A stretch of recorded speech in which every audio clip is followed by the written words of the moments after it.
Fernandez from the O Canada Soccer Show, and welcome to the Barnburner TV network on ZingoTV channel 250. Please remember to download both the Barnburner and ZingoTV apps in their respective iOS and Android app stores. While you download, please make sure to rate and leave a comment, and remember both apps are free. ZingoTV is also available on Google Chromecast, Amazon Fire, Fire TV Sticks, Roku Sticks, and on all smart TVs 2016 and forward. Ladies and gentlemen, my name is Nathan Fernandez, and welcome to another edition of the O Canada Soccer Show. We have our wonderful soccer expert and guest co-host, Mr. Thivian Figgy, who, Thivian, I see that you're sporting an Argentina jersey. You want to talk a little bit about that? Because there is something very sad that Yeah, happened yesterday. and first and foremost, of course, Maradona has passed away, and of course, the jersey is, of course, a little bit of a tribute. It's actually like a custom made from like the team I used to play in, like the summer league and everything, Scarborough Rangers and everything. And yeah, what a fitting jersey it is right now. First of all, he's been absolutely fantastic. He has changed the landscape of football as we know it, especially inspiring a lackluster Argentinian side to a World Cup, and of course, making Napoli what it is today. And with those records in hand, he will always be remembered and within us, in our hearts, as Yeah, football continues forward and forward. yeah, of course, a great player who did so much, not just for his country, but like for his club, like just changed the whole game. And you can see that, like in Argentina, where they're holding his funeral, there are millions and millions of people that are coming to see his casket and say like their final goodbyes. So, from Thivian and myself, like, I don't know if his family listens, but we want to spread our condolences to his family and friends. He really was a legend and changed the game. And he's probably the reason why Thivian and myself love the game of soccer too. So Thivian, just moving aside from that, we are there isn't much news to talk about when it comes to Canadian national team soccer. So I thought that we do something different today, where we would I would put you in. Let's just say Thivian V is now John Herdman, the head coach of the Canadian national team. And similarly to Argentina, where when Maradona jumped into the international setup, he was probably one of the best players in that team, and he was surrounded by some lackluster players, players who not at his level, I would say. And I feel like Canada is running into that problem right now, where you have players like Alfonso Davies and Jonathan David who are playing at the top level in club football, and then you have some players who are like coming from the CPL and the MLS. Like, no offense to those leagues, but I guess they're just not at that level. So, as a coach, forget about Canada right now, but do you feel like, as a coach, we've seen this with, like, you like Liverpool, so yes, let's use Liverpool, a great player for Liverpool, Mohamed Salah. So, if you look at the Egyptian national team, they've kind of had to take some of their great players and shoe them in somehow to get the whole team performing. How Mohamed Salah and his performances carried Egypt to the World Cup. So I just want to ask you, if you're a manager, how difficult do you think it would be to take your great player and kind of fit them into a lineup that would help carry the team? Well, first of all, you want to make sure that it benefits the whole team, right? And of course, that you want to emphasize the major strengths on your team. For example, Alfonso Davies, he can play both left winger and left back. To be quite honest with you, so I don't know. Depending on the setup, he might be more offensive or more on the defensive and offensive end as left back, right? But the thing is, you want to emphasize those strengths on the team. So you want to choose a formation where it does benefit your small teams, but as at the same time has chemistry within like the more weaker links in your team. Because at the end of the day, right, it's still a team performance, and you want Mm-hmm. the team to function well. You know, there are such things like Maradona, for example. He took his Argentinian side to the World Cup, but of course, it's not just him, right? There are other players around him that, even though they may not be up to his standards and everything, they still have a big contribution how the team runs and everything, right? So it's very important. You want to emphasize the certain positions where the ones that are better and everything can thrive and everything, and then but it still doesn't hinder the other people's performance. But if you're John Herdman right now and you're looking at your team on paper, you look at Alfonso Davies, who played for Canada as a left winger and did really well there.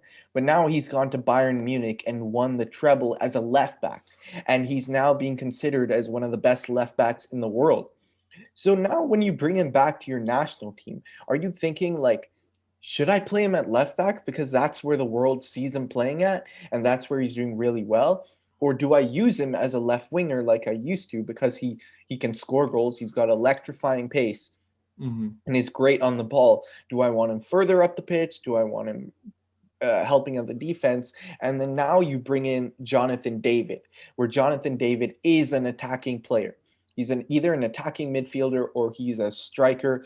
So how do you kind of balance that out? Would you not put two of your best players up forward and leave the back kind of empty, or would you kind of split them up? Well, I mean, it depends on first and foremost the players that you do have, right? Let's just say, for example, that you do have maybe like people that can do a job in the back and everything, but you don't have a lot going forward. You maybe we want Alfonso Davies to go a little bit up forward, or if you want, let's just say, for example, you have like enough attacking talents enough to bring it forward, right? But then you don't have anything in defense, so then that's when you would put Alfonso Davies. I think a great way to solve this as well is maybe have him as like a wing back, for example. If we do have another Canadian that can also play as a right wing back, for example, and that's up to the manager to decide on that at the end of the day. But as a wing back, you do things on a defensive end and also on an offensive end pretty simultaneously. And with the engine that Alfonso Davies has, as a manager, you'd be like, damn, you know what? This guy can do a great job offensively, but he can also do a brilliant job defensively. Maybe Mhm. as a wingback could be, his thing as well. And Alfonso Davies shown as well that he can be very very versatile. Hansi Flick has absolutely molded him into a left back, and that's absolutely amazing. So again, it really is depending on what players you have around them and everything, right? And how it's going to balance the team. And hopefully he can get the right kind of balance when we do come and challenge for these big tournaments coming soon. And then also they're like it's on paper, it's no question that Alfonso Davies and Jonathan David are two of the best players in the Canadian national team setup. But if you look at Jonathan David, who hasn't had the greatest starts to the year, he actually scored his first goal in club football like this past weekend. Hmm. And you think about it, we're now in the end of a November, and that's a really long streak to go without a goal. So you can clearly tell that he's in a slump. But now, if you think about it, let's use Egypt again as an example. For example, Mohamed Salah is not performing to the level that he's used to, or he's not doing really well. Or even if you look at Pierre-Emerick Aubameyang for Gabon, he hasn't scored in such a long time. And same thing now with Canada, with if Alfonso Davies, remember how he had that slump in the beginning of the year? Hmm. Do you, as a manager, do you force those players into your lineup thinking like, oh, they have the quality, if something went well they would help us? Or would you more rather keep them on the bench or something like that, or not even include them in the call?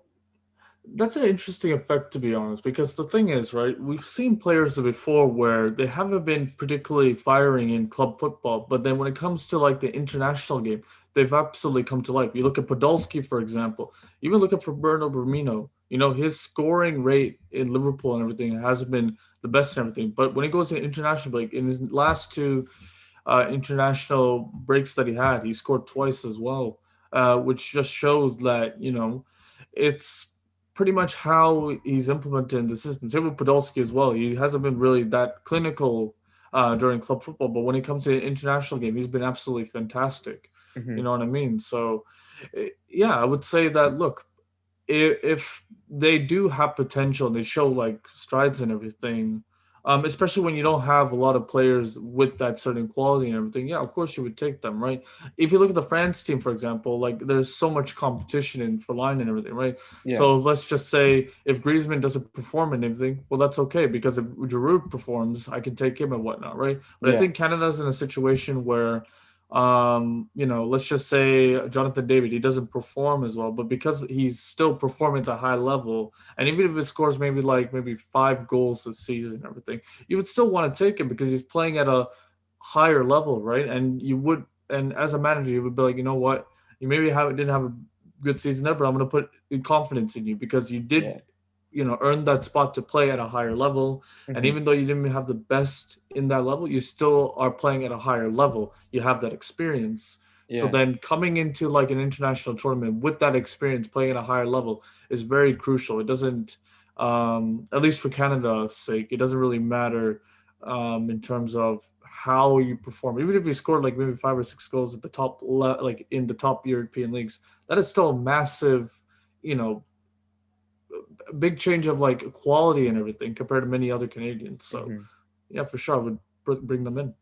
But as a manager, do you think you'd get a lot of slack for that? Like we've seen recently examples in the Premier League where, especially with Chelsea and Man City, where people are calling Mason Mount Lampard's son or Phil Foden Pep's son because somehow, despite all the players they have on the bench and how they're performing, Mason Mount and Phil Foden still get shoehorned into that Chelsea and Man City lineup.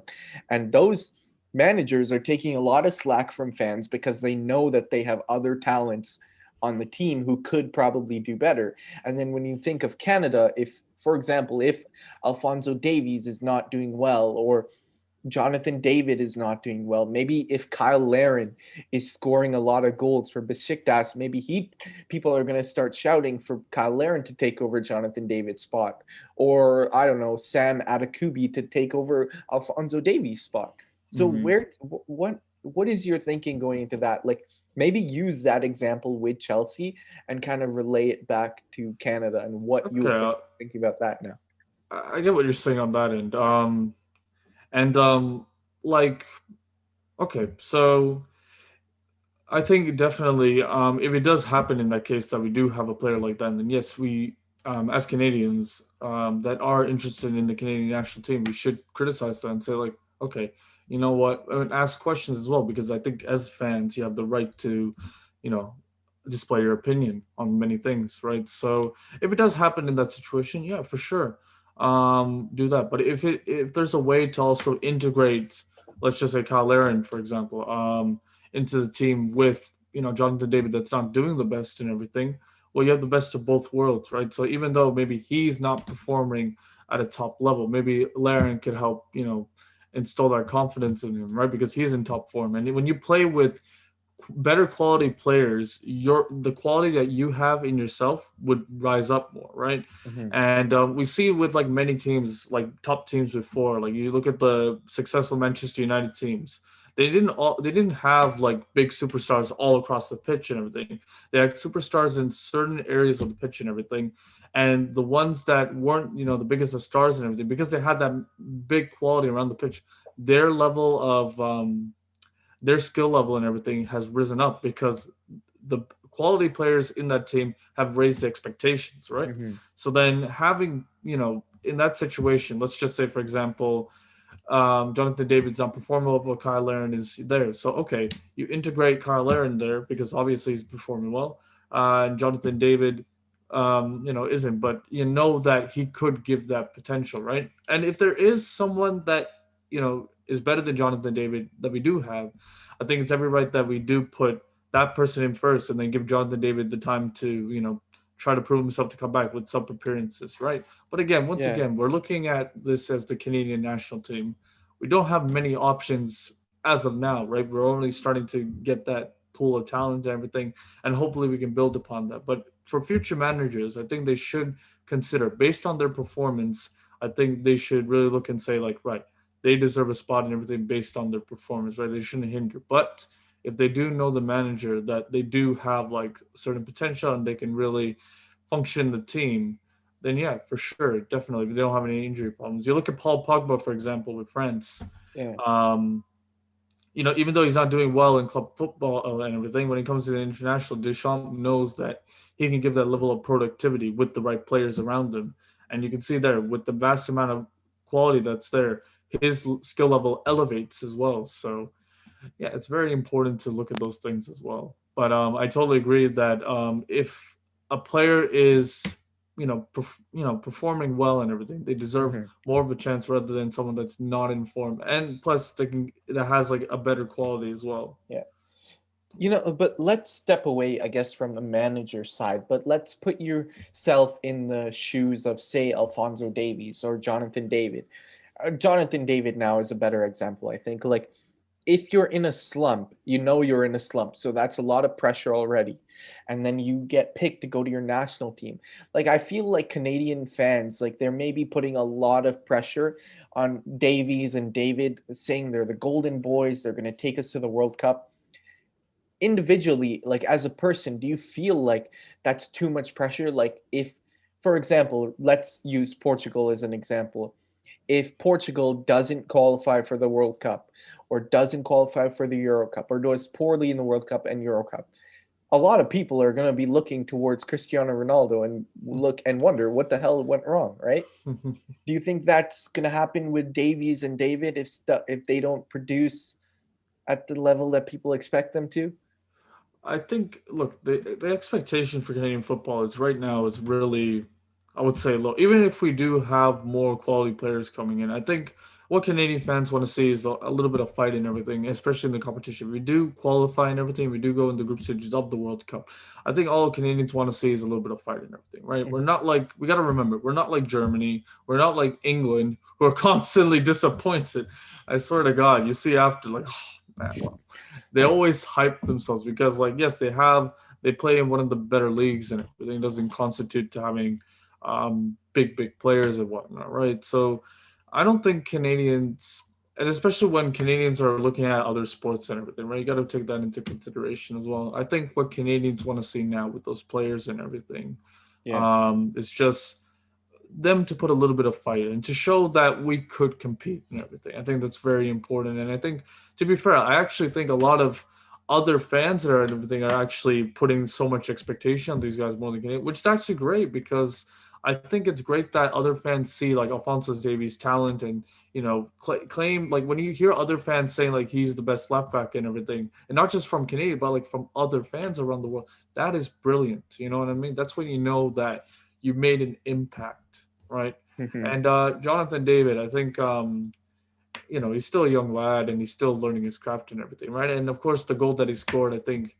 will definitely elevate his confidence. And hopefully, moving forward, he can develop under Leo because Leo has a great record of getting the best out of these young talents and everything. It's Yeah. only a question of them leaving, for example. I'm not going to say any names, but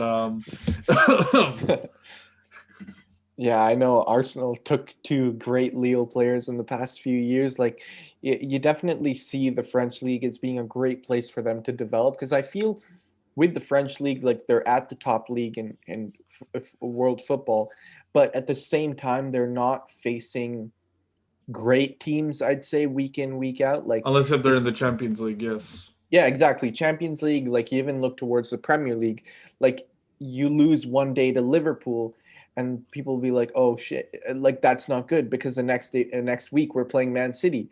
But in the French league that doesn't happen because maybe one day you play PSG, the best team in the league, and then the next week you play Dijon, and that's a bit of a step down, I'd say, in quality. So maybe there's that chance for players to get out of the slump and kind of work on their craft. But um, I think this is the last question. We only have about 5 minutes left. But look at Alfonso Davies right now, who's suffering a pretty long injury, and Canada has a lot of important games coming up. But in these cases, a lot of the times, clubs have first right over their players. Germany, if you're like the head coach of, if you're Hansi Flick or if you're Bayern Munich's management, would you risk, like, let's just say Alfonso Davies fully recovers or gets close to being 100% in, say, 2 months, and in 2 months, like, Canada is expected to start having World Cup qualifiers and CONCACAF games in March and or like mid-Feb. So that's not far away. So if you're Hansi Flick, do you kind of tell Canada like, hey, no, we don't want Alfonso Davies to go play with you because in case he gets injured. But then at the same time, do you worry like, oh my gosh, he's the face of the country and this is a huge opportunity for him? Like, what is your thinking there? Well, they cannot restrict players to go into international duty, right? So you look at the African Cup of Nations. you have to go there by obligation and everything, or you just retire from international football, right?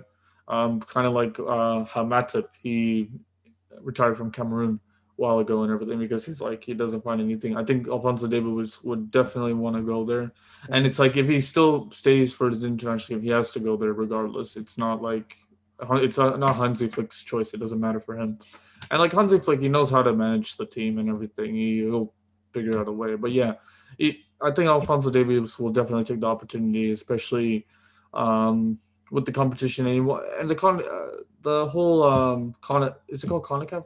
Sorry, CONCACAF, CONCACAF. Yep, right. So yeah, what a trophy to win and everything, right? So I think it would take the opportunity with the competition. I think it would say like that's more of a reasonable competition to you know compete in compared yeah. to like the World Cup, for example, right? So yeah, I think he would be fine with it personally. But in terms of he's willing to go or not. Well, he has to go if he doesn't retire from international play. So I don't know. I just feel like recently there's been a lot of news where clubs are kind of putting their foot down when it comes to players going on international duty. Like I'm an Arsenal fan, so I'll give the example.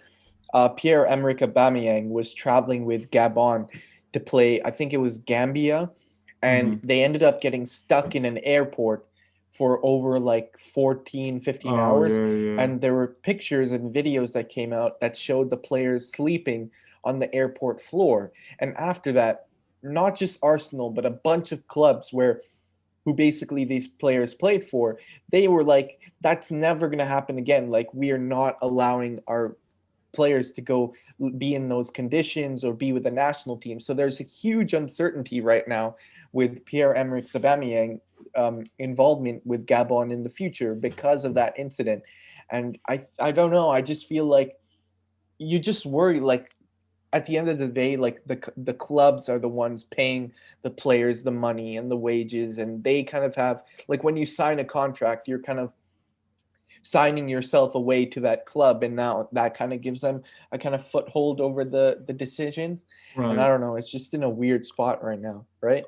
I mean, at the end of the day, that has to go down to either if it's within the league thing, the FA, or I think it will go down to FIFA. To be quite honest, with the laws and everything, I know that Joe Gomez was injured in international play. Now FIFA is actually paying his wages because they were in charge and everything. So they do take some accountability in that sense. But I mean, like, yeah, I mean, like, if that's the case, then they might have to what is it?